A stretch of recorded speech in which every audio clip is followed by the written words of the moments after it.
कक्षा 8 हिंदी बसंत भाग 3 पाठ 1 ध्वनि पाठ के प्रश्नोत्तर। जय श्री कृष्णा भैया बहन। कल हमने इस पाठ की व्याख्या करी थी ध्वनि वाले पाठ की, और आज हम इसमें ध्वनि वाले पाठ के प्रश्नोत्तर देखेंगे। तो इसमें जैसे पहला प्रश्न है, ये देखिए, कवि को ऐसा विश्वास क्यों है कि उसका अंत कभी नहीं होगा। तो इसका उत्तर होगा, कवि को ऐसा विश्वास इसलिए है कि अभी उसके जीवन में काफ़ी उत्साह और ऊर्जा है और वह आत्मविश्वास से भरा हुआ है और युवा पीढ़ी को आलस्य से उबारना चाहता है। चूँकि कवि के जीवन में बसंत का आगमन हुआ है, अतः वह पेड़ पौधे की तरह युवाओं के मन को जीवन रूपी अमृत से सींचकर हरा भरा कर देना चाहता है। इस तरह से ये पहला वाला प्रश्न हुआ है कि इसमें कवि को ऐसा विश्वास है। अब हम दूसरा प्रश्न देखेंगे कि फूलों को अंत तक विकसित करने के लिए कवि कौन कौन सा प्रयास करता है। तो फूलों को अंत तक विकसित करने के लिए कवि उन्हें कलियों की स्थिति से निकाल कर उन्हें खिला हुआ देखना चाहता है। यानी कि उसे विश्वास है कि वह कलियों पर स्पर्श रूपी हाथ फेर कर उसे पुष्पित कर देगा, यानी उन्हें वह विकसित कर देगा। और दूसरे शब्दों में अगर कवि अपने काव्य रचना से युवकों को उज्जवल भविष्य का दरवाज़ा दिखाने देने की बात कहता है, यानी कि युवा वर्ग जो है उन्हें सही मार्गदर्शन देने की बात इसमें वो उनका प्रयास करता है। इसी तरह हम तीसरा प्रश्न देखेंगे, कवि पुष्पों की तंद्रा और आलस्य दूर हटाने के लिए क्या करता है। तो कवि पुष्पों की तंद्रा और आलस्य दूर करने के लिए उन पर स्पर्श भरा हाथ फेरना चाहता है, उसे खिला देना चाहता है। जो काम बसंत करता है वही काम कवि करना चाहता है। बिना खिली हुई कलियां आलस्य में पड़े युवकों का प्रतीक है। वह उनके आलस्य को दूर कर नए और मनोहर प्रभात का संदेश देना चाहता है। तो कवि ने ये जो नवयुवकों में है उन्हें उनके आलस्य को दूर करने के लिए उन्होंने इसमें ये संदेश दिया है कि आलस्य को दूर करके और उनको नई प्रभात का मतलब उनमें नई उमंग और जोश भरने का संदेश दिया है। अब अगला जो प्रश्न है वो है, ये देखिए, बसंत को ऋतुराज क्यों कहा जाता है। अब बसंत को ऋतुराज क्यों कहा जाता है कि भारत में जैसे एक साल में 6 ऋतुएं होती है और इन सब का अलग अलग महत्व होता है। इनमें जो बसंत ऋतु होती है वो सबसे निराली और विचित्र होती है, उसे सबसे सर्वश्रेष्ठ ऋतु माना जाता है।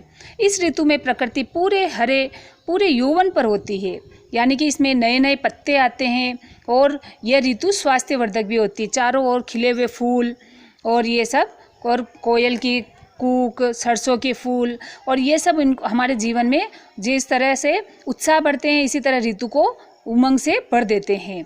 तो इस कारण से बसंत ऋतु जो है उसको सभी ऋतुओं का राजा कहा जाता है। अब अगला प्रश्न हम देखेंगे, बसंत ऋतु में आने वाले त्योहारों के विषय में जानकारी एकत्रित कीजिए, किसी एक त्यौहार पर निबंध लिखिए।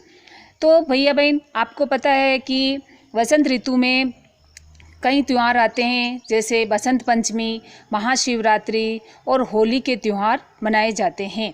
और बसंत पंचमी के दिन विद्या की देवी सरस्वती की पूजा की जाती है। महाशिवरात्रि पर भगवान शिव की पूजा अर्चना, यज्ञ हवन आदि किए जाते हैं। तो इस तरह से आप कोई भी मेले का आयोजन, यानी कि किसी भी आप त्यौहार पर एक विषय पर जानकारी या निबंध के रूप में उसे लिख सकते हो।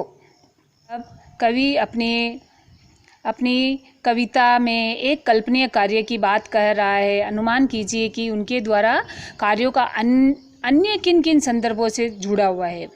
जैसे नन्हे मुन्ने बालकों को माँ जगा रही हो, यानी कि कवि कह रहा है कि कल्पनापूर्ण जो कार्य है की बात कह रहा है। तो ऐसे ही अनुमान करना अपन को, लिखना है कि कार्यों का अन्य किन किन संदर्भों से ये संबंध जुड़ा हुआ है। तो इसमें जैसे आप लिख सकते हो, प्रातःकाल पिता के साथ बगीचे में गए और फूलों पर बैठी तितलियों को छूने का प्रयास करता है, या वह चूग रहे पक्षियों को पकड़ने का प्रयास करता है, या पत्तियों और फूलों पर ओस की बूंदों को छूने का प्रयास करता है, और उलझी लताओं को सावधानी से उन्हें अलग करने का प्रयास करता है, और माली द्वारा पौधों की सावधानी से काट छांट करता है। यानी कि कवि के बताए कार्यों को इन संबंधों से भी हम जोड़ सकते हैं। इसके बाद अगला आता है जैसे भाषा की बात। भैया बहन, भाषा की बात में व्याकरण जुड़ी हुई होती है, तो कई बच्चे इसे नज़रअंदाज करते हैं, लेकिन भाषा की बात से जो भी व्याकरण के क्वेश्चन होते हैं वो हर पार्ट में होते हैं, तो इन्हें ज़रूर करना चाहिए। जैसे हरे हरे पुष्प में एक शब्द की एक ही पुनरावृत्ति होती है, जैसे कविता में हरे हरे ये पात, वाक्य में हरे हरे ये विशेषण के रूप में प्रयुक्त हुए। यहाँ पात शब्द बहुवचन में प्रयुक्त है, ऐसा प्रयोग भी होता है। तो इस तरह से इसमें जैसे लंबी चौड़ी बातें करने लगा है ये, और कविता में एक ही शब्द का एक से अधिक अर्थों में प्रयोग होता है। जिस तरह से जैसे 3 बेर खाती थी वे 3 बेर खाती है, जो 3 बार खाती थी वह 3 बेर खाने लगी है। एक शब्द बेर का 2 अर्थों में प्रयोग होता है। तो इस तरह से यहाँ पर यमक अलंकार होता है इसमें, तो कभी कभी उच्चारण की समानता से शब्दों की पुनरावृत्ति का आभास होता है। जैसे मन का, एक तो हमारे मन से मानसिक उससे होता है, और एक होता है मन का जो होता है जो जैसे मोती जैसा वो, तो यानी अलग अलग अर्थ में इनका प्रयोग होता है। तो इसी तरह से हम देखेंगे एक ये वाक्य है, जैसे इसमें रह लाल लाल सुबह सुबह रातों रात, तो इस तरह पुनरावृत्ति वाले वाक्य हमको इसमें लिखने हैं। तो इसमें हम जैसे ये देखेंगे पुनरावृत्ति वाले, जैसे बातों बातों में, तो बातों में सोहन ने अपना भेद स्वयं खोल दिया। इसी तरह रह कर का इसको वाक्य में प्रयोग करेंगे तो सड़क पर खरबूजे बेचने वाली बुढ़िया रह कर सुबकने लगी। अब लाल लाल इसका वाक्य में प्रयोग करेंगे तो मैं कल बाजार से ताज़े और लाल लाल टमाटर खरीद लाया। तो इस तरह से आप कोई भी वाक्य इसमें प्रयोग कर सकते हो, लेकिन इनमें बस इन शब्दों का प्रयोग होना चाहिए। इसी तरह सुबह सुबह उठकर व्यायाम से तरोताज़ा रहते हैं, रातों रात कर्फ्यू लगने की बात कही है, घड़ी घड़ी बाहर की ओर ताकने लगा। तो इस तरह से हम वाक्यों में प्रयोग करना है। अगला प्रश्न देखेंगे, कोमल गात मृदुल बात हरे हरे ये पात, यानी कि इसमें सर विशेषण जिस संज्ञा की विशेषता बताता है उसे विशेष्य कहते हैं। तो इस तरह से इसमें वसंत पात शब्द जो है विशेष्य है और इनकी विशेषता बताते हैं, तो हरे हरे शब्दों से ये सब ज्ञात हो रही है। इसमें इनमें 4 प्रकार के गुणवाचक विशेषण, परिमाणवाचक, संख्यावाचक और सार्वनामिक विशेषण भी है। तो इसी तरह से अब हम अगला देखेंगे अन्य महत्वपूर्ण प्रश्न। इस पाठ में अन्य महत्वपूर्ण प्रश्न भी होते हैं, तो वो हमें हमेशा करने चाहिए। कितनी बार इस बोर्ड की कक्षा में हमेशा प्रश्न जो होते हैं पाठ के बीच में से भी पूछे जाते हैं। तो पाठ्य पुस्तक के जो प्रश्न होते हैं वो तो आपको करने ही है, इसके अलावा आपको अन्य महत्वपूर्ण क्वेश्चन भी करने होते हैं।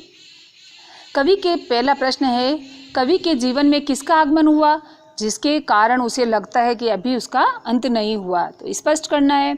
तो इसमें ये देखिए, कवि के जीवन रूपी उपवन में उत्साह और नए नए विचारों का आगमन हुआ है जो उसे प्रभावशाली बनाता है, और वह अपनी कविताओं के माध्यम से युवाओं को प्रेरित करता है और उन्हें भविष्य की ओर अग्रसर करता है। इन सभी कारणों से कवि कहता है कि अभी उसका अंत नहीं हुआ है और वो युवा वर्ग को सही मार्गदर्शन देना चाहता है। अगला प्रश्न देखिए, कविता के शीर्षक ध्वनि की सार्थकता सिद्ध कीजिए। तो जो सूर्यकांत निराला है, इनके अंतर की जो आवाज़ पर आधारित ये कविता है। ध्वनि का अर्थ भी आवाज़। कवि ने बसंत के आगमन से पूर्व और इस वातावरण में बनी रहने के लिए प्रकृति का उदाहरण देकर उन्होंने मन की आवाज़ और उद्देश्य को स्पष्ट करने का सफल प्रयास किया है। कवि ने कलियों को जगाने के माध्यम से किसे जगाने की बात कहा है? तो कवि ने कलियों को जगाने के माध्यम से जो राह से भटक रहे हैं या जो आलसी व्यक्ति या युवक है उनको जगाने की ओर संकेत किया है। उनमें जोश और उत्साह भरने का वो कवि ने कार्य किया है, और कवि का उद्देश्य उनके उज्जवल भविष्य का निर्माण करने की क्षमता विकसित करना चाहता है, उन्हें सही मार्गदर्शन देना चाहता है। अब देखिए अगला प्रश्न देखिए, ध्वनि कविता से कवि निराला के कौन कौन से गुणों का परिचय मिलता है? तो ध्वनि कविता में कवि निराला के कई गुणों का परिचय मिलता है। कवि लोगों के व्यंग्य की चिंता न करते हुए उन्होंने उसमें आत्मविश्वास का परिचय देता है, और वह स्पष्ट घोषणा करता है कि कवि जीवन का अंत नहीं हो सकता है। वह कलियों जैसी अपनी कोमल भावना को जगाकर और कविता को आशा और उत्साह से भरेगा। या बढ़ना चाहता है। उसे विश्वास है कि लोगों को ये कविताएं जो है, रचनाएं उनकी, वो आनंदित करेगी और युवाओं को सही मार्ग पर ले जाएगी। तो कवि का इसमें किन किन गुणों का परिचय हुआ? इसमें उनके आत्मविश्वास, उत्साह और जोश, इन सभी गुणों का इसमें कवि के परिचय हुआ है। तो इस तरह से प्रश्न जो अनुमान और कल्पना का आता है, तो भैया बहन हमेशा परीक्षा में एक काल्पनिक प्रश्न भी जरूर आता है। अब इसमें जैसे ये कविता की ये देखिए 4 पंक्तियां दी गई है कि ये अब हमें फूटे हैं आमों में बोर, भौर वन वन टूटे हैं, होली मची ठौर ठौर, सभी बंधन छूटे हैं। अब इसमें पूछ रहा है कि ये जो पंक्तियां हैं, ये पंक्तियां किस ऋतु का वर्णन कर रही है। तो आपको ये पंक्तियां पढ़ते ही पता चल रहा है कि होली के ऋतु का वर्णन, यानी होली का, बसंत ऋतु में जो होली आती है उसका वर्णन कर रही है।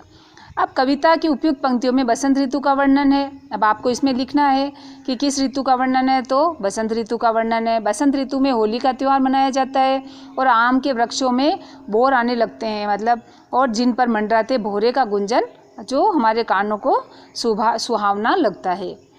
अब अगला प्रश्न देखेंगे। स्वप्न भरे कोमल कोमल हाथों को अलसाई कलियों पर फेरते हुए कवि कलियों को प्रभात के आने का संदेश देता है, उन्हें जगाना चाहता है और खुशी खुशी अपने जीवन के अमृत से उन्हें हरा भरा करना चाहता है। तो फूलों पौधों के लिए अब आप क्या करना चाहोगे, आप क्या क्या करना चाहेंगे? ये काल्पनिक प्रश्न है।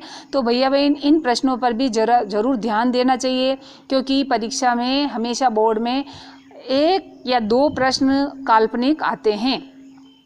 तो इसमें अपने मन के विचार और अपने मन के भाव इस पाठ से संबंधित या कोई भी विषय से संबंधित, जो विषय पूछा जाता है उससे संबंधित अपने मन के विचार प्रकट करने होते हैं। तो इसमें अब देखो, फूलों फल पौधों के लिए हम क्या क्या करना चाहेंगे, तो उन्हें लंबे जीवन हम पानी से सींचेंगे, समय समय पर खाद डालेंगे और उनको खुदाई करेंगे, फूलों को न तोड़ने देंगे और न ही हम तोड़ेंगे, और फूलों को प्यार भरा स्पर्श करते रहेंगे। तो ये इसका उत्तर है। अगला प्रश्न देखिए। कवि अपनी कविता में एक कल्पनाशील कार्य की बात बता रहा है, तो अनुमान कीजिए और लिखिए कि उसके बताए कार्यों का किन किन संदर्भों से जुड़ा हुआ नन्हे मुन्ने बालक को माँ जगा रही है। तो ये अभी हमने पहले भी देखा था, ये वापस हमें अभी इसमें और आप देखिए कि वह किन किन। तो ये अभी मैंने पहले आपको बताया था कि प्रातःकाल पिता के साथ बगीचे में फूलों को छूना, या फिर पक्षियों को पकड़ने का प्रयास करना, ओस की बूंदों को छूना, लताओं को अलग करना, ये सब इसमें संबंध जोड़ा हुआ है।